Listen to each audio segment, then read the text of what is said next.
Hey y'all, this is Jamal. I decided today to do a little Fox News Karl Rove bit on Syria since I've been noticing watching Fox News. I see Karl Rove on all the time with his little elementary school whiteboard. So I just figured I mean if it's good enough for the architect, I guess I can use it too. And here we go. So bullet point by bullet point. Anybody who follows me on Twitter, who is a friend of mine on Facebook, who reads anything that I post or anything like that, pretty much knows my position on what's going on in Syria, that I'm opposed to it. I'm opposed to U.S. intervention in Syria. Yes, I think it is a tragedy what has transpired in Syria. I think it is a human tragedy, the amount of life that has been lost in Syria, but it's no different than the thousands and tens of thousands of lives that are lost every year in parts of Africa, that no one reports on, the media ignores. You don't have, people speaking out. The president is silent. I mean, and these kind of things go on every year. So, I mean, really, what is the rationalization in American foreign policy for intervening? We can go all the way back to Rwanda, where we let 1 million black Africans just die and be slaughtered in Rwanda. We can go to South Sudan in recent memory. We can go to Congo in recent memory. All these places that are where you have black Africans, black Christians that are being slaughtered by radical Muslims throughout Africa and throughout Central Africa and Northern Africa. And nothing is ever said about it. So what is our justification? What is our doctrine of intervention? Because I don't know. Do you know? Because I don't know. But on Syria, I have 4 little bullet points. Like I said in my little Karl Rove. Look at this. I bought this from the dollar store today. Bullet point number 1. It is not in our national security interest. It's not in our national It's not in our national security interests. Syria is in the Middle East. We're way over here. Syria has no missiles that can reach the United States. The chemical weapons, I keep hearing a lot about this massive chemical weapons stockpile that Syria has. Most of it which they got from Iraq. The same chemical weapons and weapons of mass destruction that liberals and Democrats swore up and down in 2004 and 2005 and 2006 that Iraq never had. But anyway, those chemical weapons, those stockpiles of WMDs can't reach us. They can't reach us. They have anybody who says that chemical weapons in Syria some kind of way has a detrimental effect on Homeland Security, U.S. Homeland Security, is absolutely positively lying to you. They're absolutely positively lying to you. If Syria does have the ability to strike the U.S. with chemical weapons, then we really, really, really, really need to up our defenses because they suck. Bullet point number 2. The rebels equals Al-Qaeda. The rebels equals Al-Qaeda. Senator John McCain, his Twitter at Senator John McCain. Senator John McCain loves to boast about the rebels and how he knows them and we can trust him. No. This is the same man who went over to Syria a few months ago, not too long ago, and he was photographed with a terrorist Al-Qaeda kidnapper, and he didn't even know that he was posing in the picture with this man.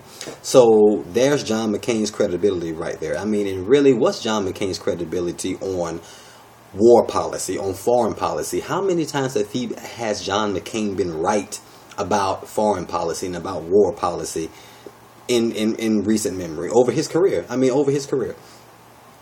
There has been reports that we have tens of thousands of Al-Qaeda jihadist fighters that are fighting among the so-called secular rebels in Syria. They are, and we all know, go throughout the arc of history, going all the way back to the Russian Revolution, and we see how the Bolsheviks, who were not the largest but they were the most organized and they were the most ruthless. They were the most violent of the groups back in Russia, and that's how they came to power. Same thing with Egypt. Same thing with the Egypt and the Muslim Brotherhood. You know, the same thing is going to happen in Syria. We all know when strong men are deposed who have been in power for a long time, in most cases, it is the most radical, most fundamental, most violent, most loud faction, you know, of the opposition to that dictator, to that leader that takes over in the end. That is what will happen in Syria. So if Assad falls, we're going to have another Islamic government, you know, Al-Qaeda central, you know, in Syria. It's like, do we really want Barack Obama, do you really want on your foreign policy resume that you handed over Syria to Al-Qaeda? I mean, Bush should be able to tell you that, because, I mean, he essentially handed over Iraq to Iran, but that's a whole nother story. Third bullet point. U.S. citizens disapprove. Poll after poll after poll after poll. You know, you have an overwhelming majority of Americans that disapprove of military action in Syria. You know, there are several reasons for that, and mainly because, and yes, mainly because the country is war weary. But Americans, like me, are smart enough and objective enough to see that that starting a war in Syria has consequences. There are blowbacks.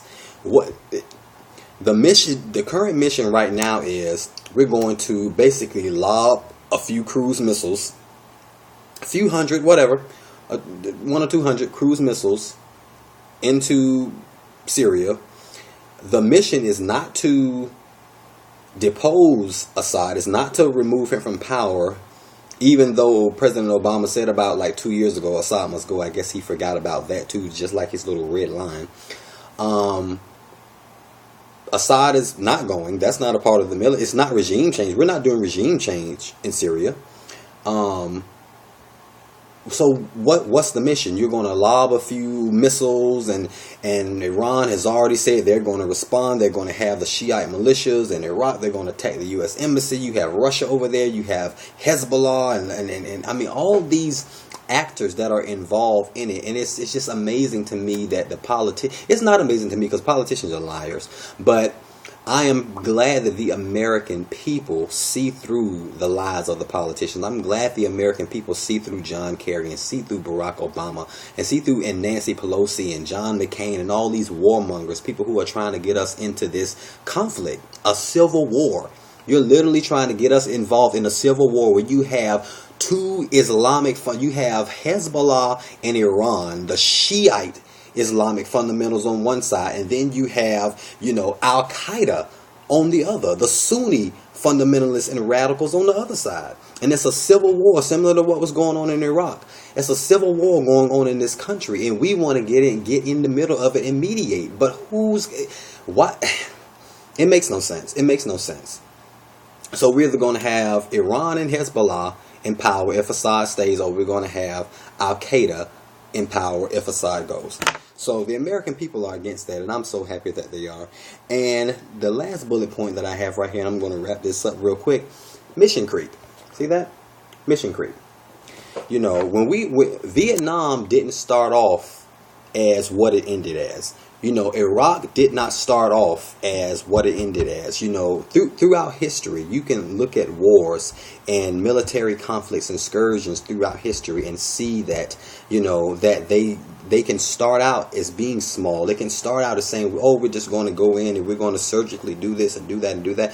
But you do not know, we do not know, our politicians do not know the unintended consequences of what can happen and likely will happen when you start launching missiles into a foreign country. You have already had nations, like I said, you've already had Russia, you've already had Iran, you've already had terrorist groups like Hezbollah and all these Shiite death squads and brigades that are in Iraq who are vowing to wage holy war, jihad in this area if the United States attack. I'm telling you, Syria is going to look like Iraq 2006 when that Golden Dome, remember in 2006, in February 2006, when the Golden Samara Mosque was bombed by Sunni death squads and the Shiites went crazy in Iraq, and that's when the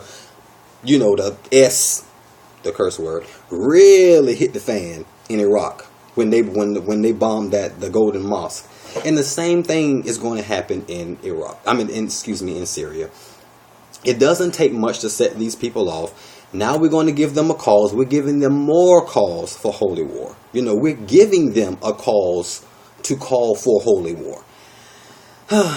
But, hopefully, I've been looking at a lot of the town halls and stuff like that, and I see that a lot of the citizens are, coming out and they're being vocal and they're making their voices heard. I'm so glad that I saw, that lady. It's a video going around on YouTube, and I actually tweeted it. So if you follow me on Twitter, I'm sure it's in my threads. But one of John McCain's constituents just going in, female constituents. I think she was actually from Syria.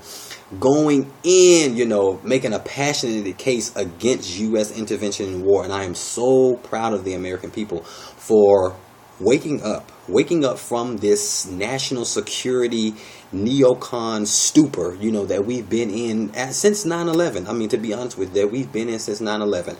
I am all for protecting the national security of the United States, protecting the homeland, protecting our interests, protecting our true allies. And when I say our true allies, I'm talking really about Israel and Israel. That should be the focus.